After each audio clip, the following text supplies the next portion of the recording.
That's a big selling point, in my opinion, for South Africa and South African boats, is coming to South Africa. All of our customers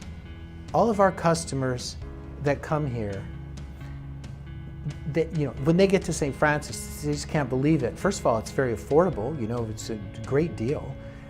But you can go to an elephant park an hour away, you can go to Addo and see a bunch of stuff. And a part of the importance of people coming is to develop that esprit de corps that comes when you're building a special, unique product. If there's any hesitation in a person wanting to buy one of our boats, I just do everything I can to say, come to the factory, visit us, meet the guys, meet the team, see what we're doing, feel it, and that immediately is the thing, because people realize that the building experience is going to be incredible. The big advantage is the higher the labor hour boat, the better it is to build here, because you have this rare combination of highly skilled guys and lesser skilled people, and boat building is always a combination. There's dealers and there's dealers, right? So if I was a South African builder and I was looking to have somebody be a dealer or a distributor, I think it's very important that you spell out what that dealer is going to do for their commission, right? It's not a free lunch. And so setting expectations with buyers is really, really important, right? For me, for example, if we get people that are haggling over a new boat price or something like that, my tendency is to always say, look, we can cut the price, but the service is going to be cut. Because service, warranty, support, those are a cost. Those are a real cost. A good dealer, if it's an exclusive dealer, is going to really help find a way to mitigate those costs as much as possible. What I've seen over the years with the South African builders is that a lot of them are marketing and selling just one boat at a time. What you see is this tendency in South Africa for the builders to remain relatively small and to try and do it themselves. What ends up happening is they compete on price but not on brand. And part of the reason why it's really important to build a range is that you go to a boat show, and if you've got a Balance 52 and somebody says, yeah, I love that Balance 52, but they go, I can't afford that and I wanted something smaller. If you don't have something smaller, even if you don't have that boat there, you can say literature, yeah, we've got a smaller one, right? My advice to people is that if you're going to tool up a boat and you're going to design a boat, you need to be dead certain you know exactly where you're fitting into the market. Who are you building that boat for? What are the features that that buyer is looking for? What is the performance? The design of the boat is absolutely critical. And I think that this is an area where the South African boat builders have found a niche. Because those buyers are very features driven, eh? Very features driven. They buy their boat at a boat show, right?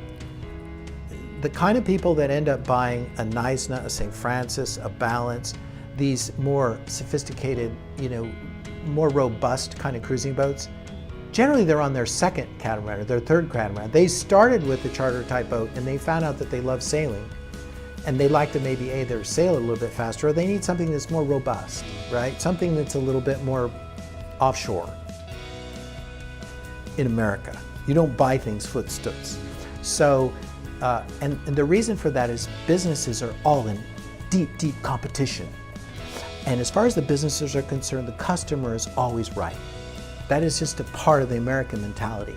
Fortunately, with the Balance project, I'm able to send all of the potential consumers the names, phone numbers, and email addresses of everybody that's bought a boat from us. And they can say, look, yeah, this is how Balance treated me, this is what the process was like, these guys were fair dinkum, and that's like huge. One of the things that I think is frustrating for me to see is there is, with South Africans, a dogged independence. It's kind of part of the cultural nature, and there's not a lot of how can we work together? What I think occurs is that they all think they're competing against each other. But the reality is, from a cost perspective, it would be really, really great if there was truly a big South African stand and each builder had a a kind of a kiosk area, okay, but it doesn't really need to be staffed by more than 2 or 3 people, right? I do a lot of print advertising in our company. Part of the reason for that is that I'm pretty aware of the fact that the bulk of our buyers are between 50 and 65 years old. A lot of them weren't weaned on the internet like younger people are, right? And many of them are not on YouTube 24/7, okay?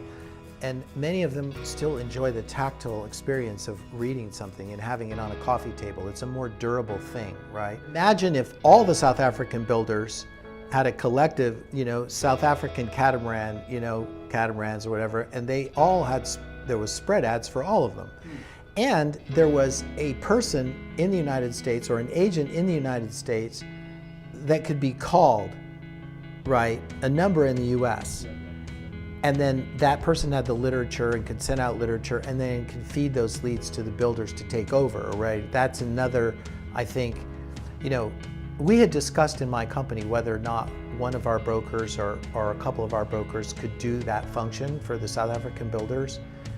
But after conversations about it, we're kind of convinced that it'll be difficult with South African builders. They'll be worried about, you know what I'm saying? They'll be worried. And so we don't really need the word. We don't want to be involved in a political situation where there's going to be that.